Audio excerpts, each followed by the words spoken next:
Welcome to the Slut Next Door podcast, where we dive deep into desire, unravel kinks and fetishes, and explore the deliciously naughty side of self-discovery. I'm Beatrix Vale, an erotic audio creator, and your guide to all things kinky and curious. So let's begin. Welcome to my podcast, The Slut Next Door.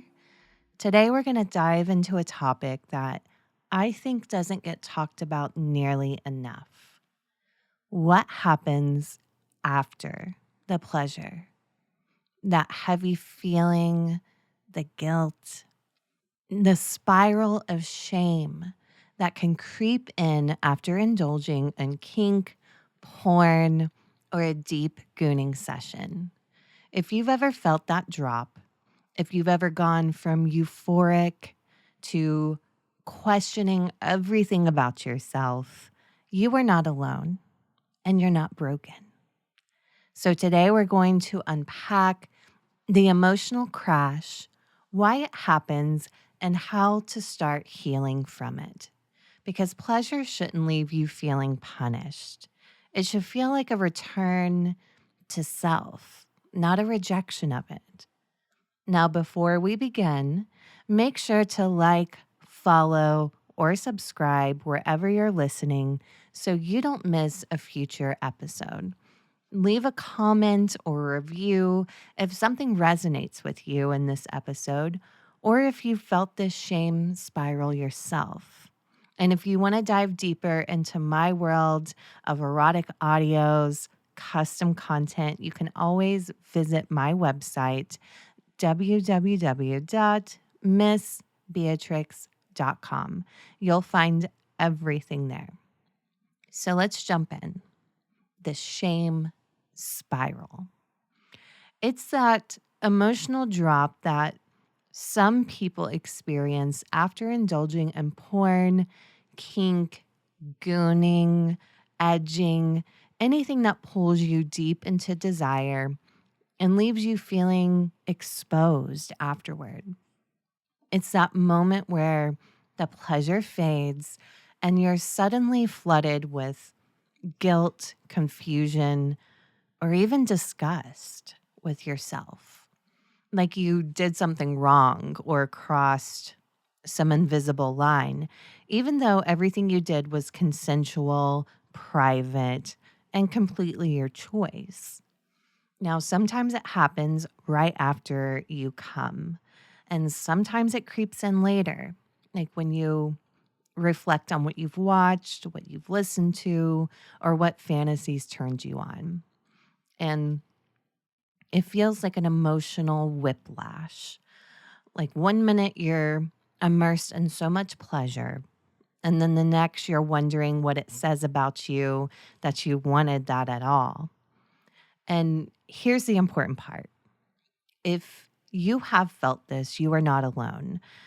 In fact, I hear about this spiral all the time, like literally all the time. I see people come and go, come and go.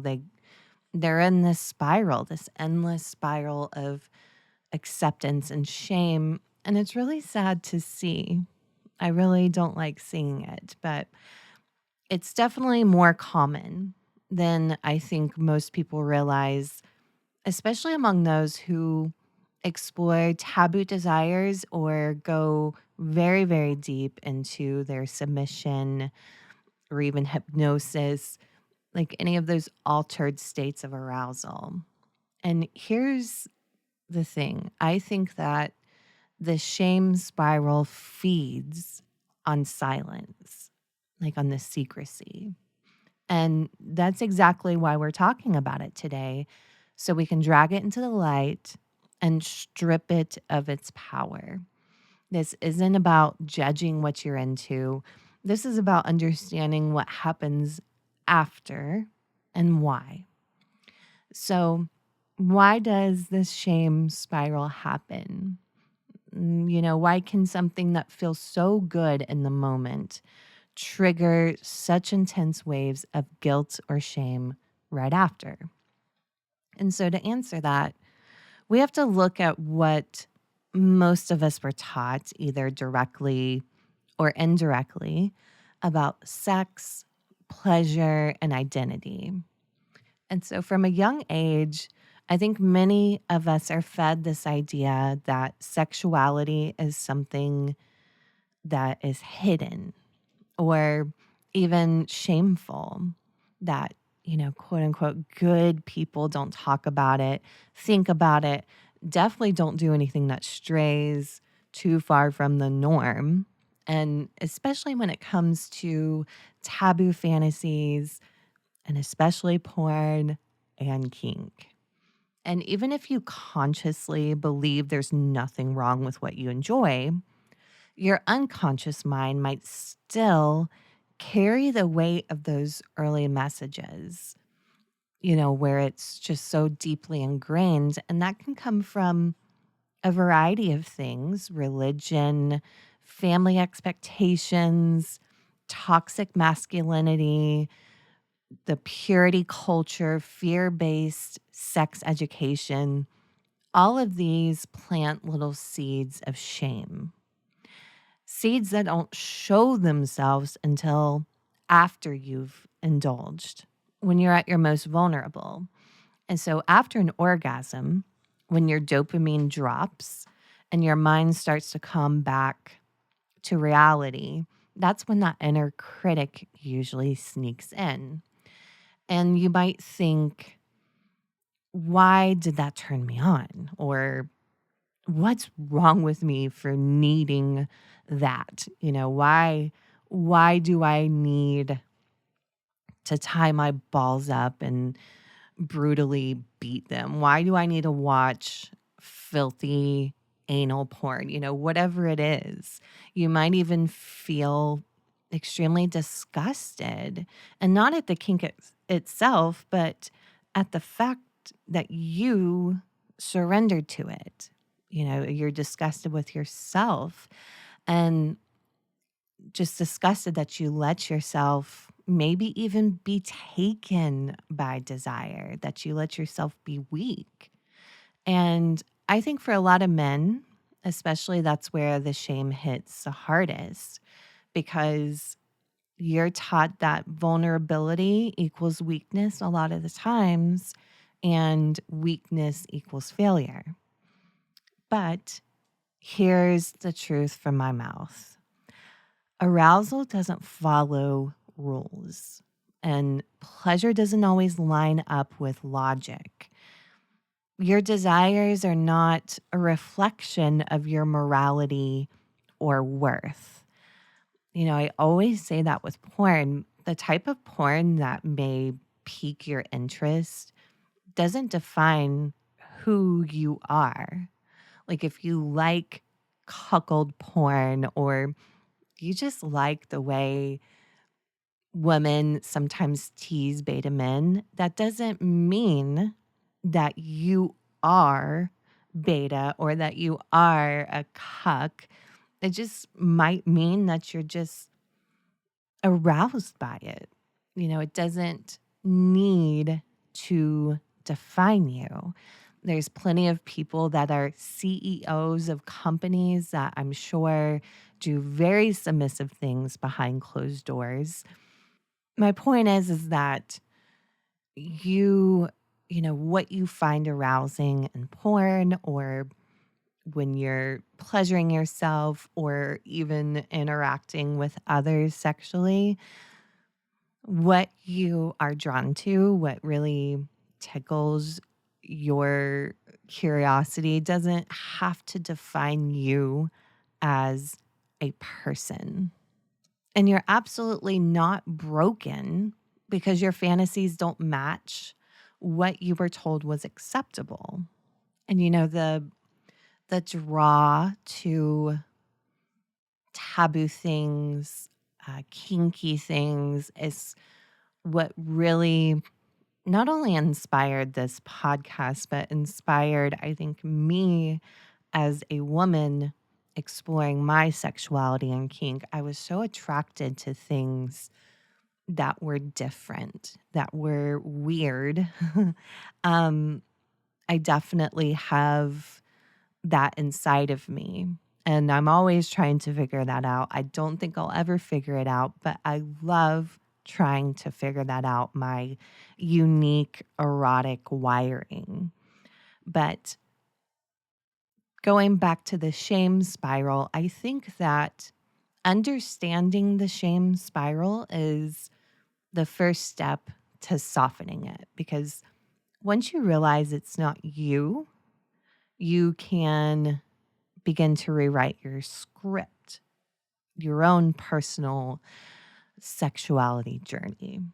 So let's talk more about why the shame spiral can hit harder when you go so deep into, say, gooning, kink, or submission. So, for example, like gooning really isn't just jerking off. Jerking off is jerking off. Gooning a lot of times is not very casual or detached. It's extremely immersive and it can be ritualistic. You're losing yourself in sensation and pleasure and repetition, even in obsession. And in those moments, the rest of the world fades away, and that's why it feels so good. And your ego, the part that filters, the part that performs, the part of your mind that behaves, it slips into the background. And you're left with a very raw, exposed version of you just completely absorbed in pleasure. And for some, that can feel very transcendent. And that's the draw to gooning, I think, for a lot of people. Now, for others, it's terrifying to realize how easily they can surrender into that. So when the orgasm ends, when the high crashes, there's this wide open space for judgment to creep in. And the same is true for many kink experiences, especially ones that involve power exchange, being submissive, being humiliated, being used, being transformed. Those are very intense roles. They touch very deep psychological places, and that's why we turn to it. And even though they're consensual and erotic, they can challenge the stories you've been told about who you were supposed to be, you know. And what I mean by that, when you grow up, those societal norms, like let's say you really enjoy sissification. And when you're wearing panties, when you're sucking on a dildo, when you're being told all these humiliating but so pleasurable things from women, it's that voice can creep in, especially after the pleasure, and tell you, oh my gosh, I'm not supposed to be a sissy. I'm supposed to be the strong man that, you know, is in charge, whatever it is that works inside of your head. But, you know, when it comes to that submissive feeling that you may always seek, especially if you're someone who's expected to be in control all the time, like at work or in relationships and life, kink lets you unravel that control. But afterwards, you might question what it means that you liked it. You might feel like you betrayed your own identity, or worse, like you've revealed something wrong inside of yourself when there is nothing wrong inside of you. And then in the gooning culture, the obsession, the rituals, the language that's often used of brainwashing or addiction, it can feel like you're spiraling into something you can't explain to anyone else. Like you never really talk about that. And the isolation just makes the shame louder. But here's the truth for me, my truth. Depth isn't dangerous. It's revealing. And you're not broken because you get lost in it. You're not weak because you like giving up control. And you're not bad because a filthy fantasy makes you come harder than anything else ever has. You're just human. And we're very messy and weird sometimes. And you're wired, literally wired for exploration, for emotional sensations, and things like gooning and kink just happen to strip away the mask that we wear faster than most things. And what you see underneath isn't something to be ashamed of. It's something to understand, to honor, and to work with, not against. And all of this is to say, I always like to preach healthy consumption. If you are in this shame spiral and you reflect and look back, did your dive into pleasure, did it affect your life in negative ways? Did it keep you from going to work? Did it keep you from addressing very serious emotional issues you might be going through? Did it keep you from interactions in your life with family and friends in a very negative way? If the answer is yes, then you need to do a bit more deep reflecting. If the answer is no, you didn't do anything that negatively affects your life, then we're going to talk about how do you break the shame spiral? Like, how do you stop that loop of pleasure, crash, guilt, repeat? And oftentimes, gooners call this the relapse, and they fetishize the relapse. And when I have men that come to me that talk about relapsing, I'm happy to fetishize that with them. But I wish, because I do care about people and I don't want people to hate themselves for feeling sexual, for feeling pleasure, I wish relapse wasn't a thing.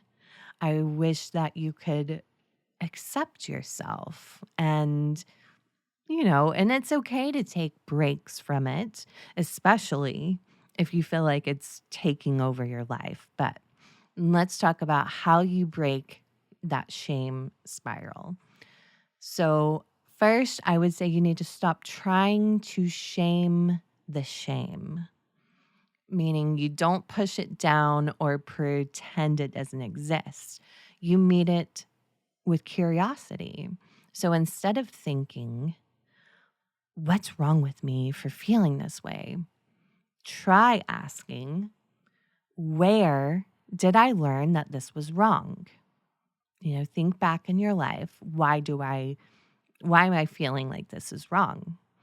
And you might be surprised how many of these beliefs don't even belong to you.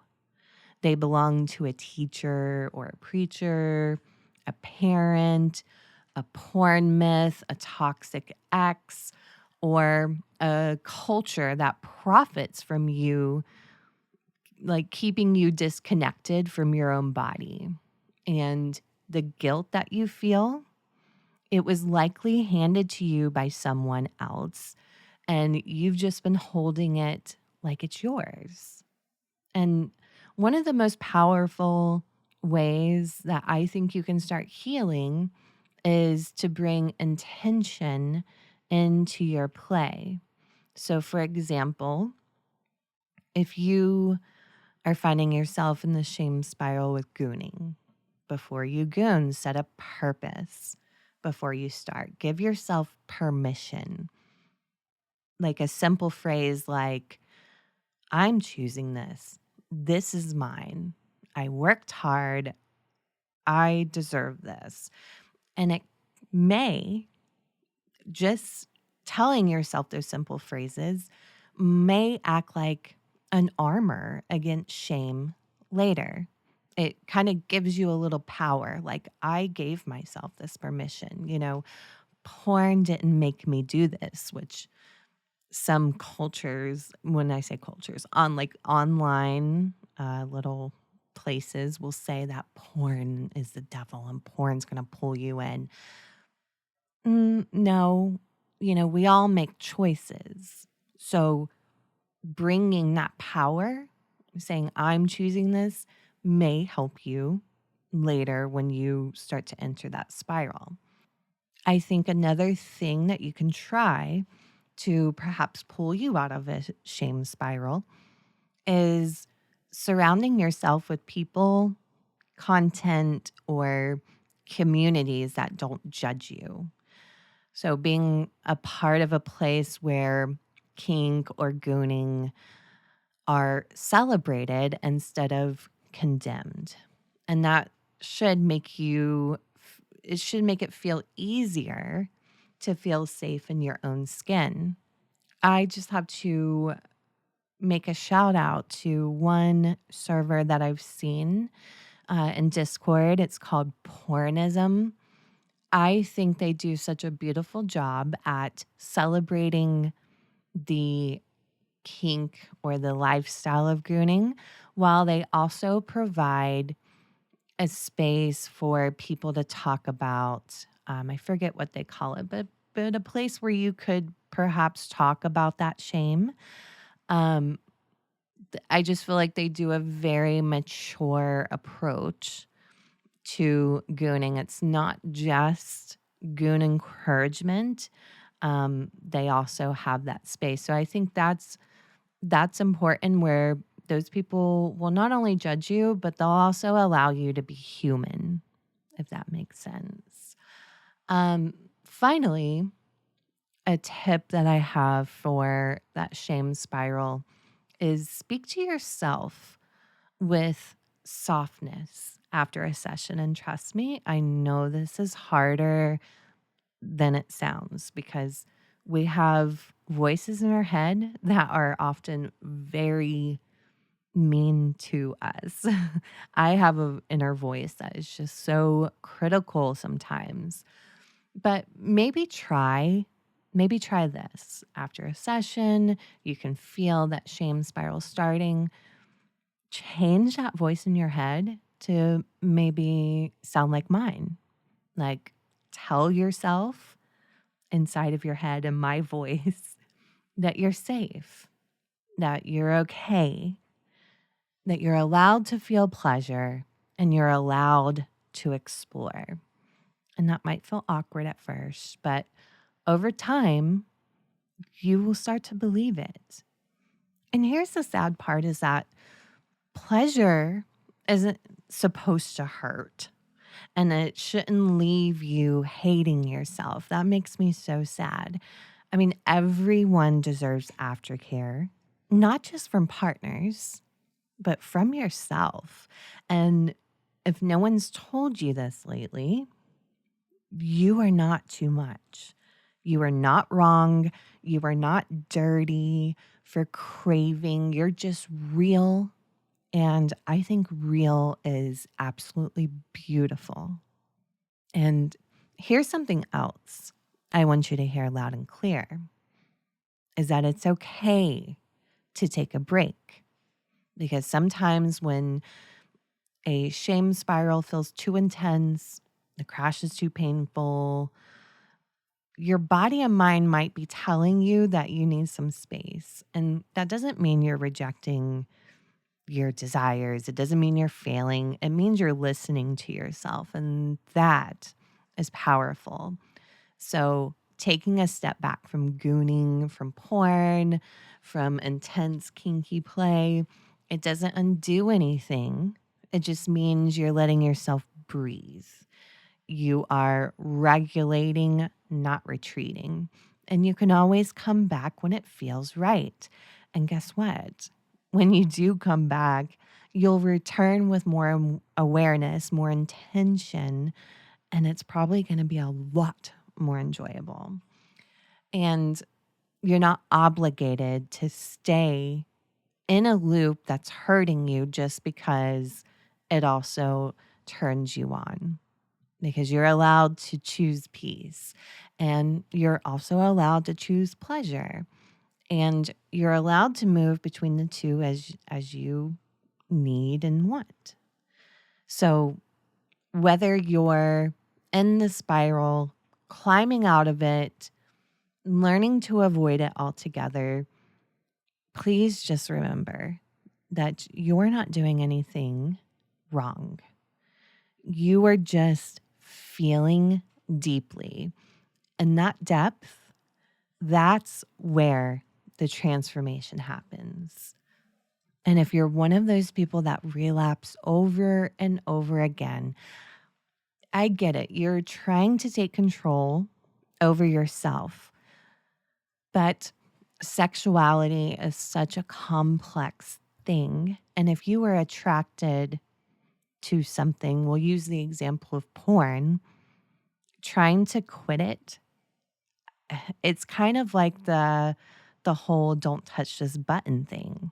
If you're telling it, don't do it, don't do it, don't do it, there's this other voice that's going to be like, let's just do it. Let's do it. Come on, it'll be good. I just feel like you're always going to crumble back because there is, we're wired. We're wired to crave pleasure. We're wired to relieve ourselves. We're wired to like the things that you may be into. And you're allowed to take breaks. You're allowed to feel turned on.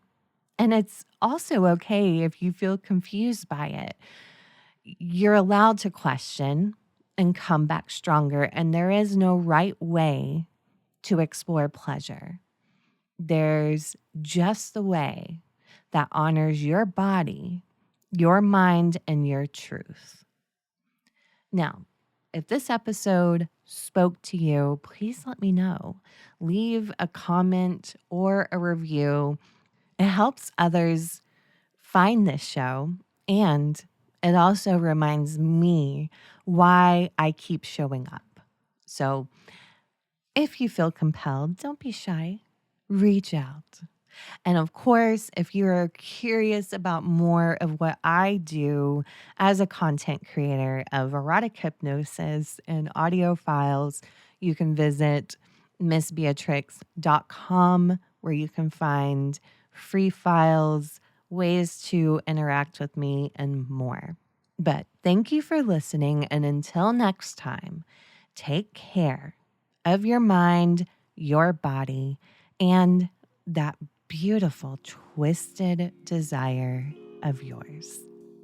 And that's a wrap for this episode of The Slut Next Door, where we dive deep into the raw, unapologetic truths of human desire.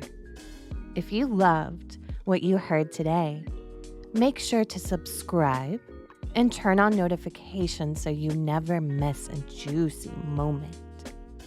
Want to connect with me outside the podcast? Click the link in my bio, where you can find lots of juicy content and options.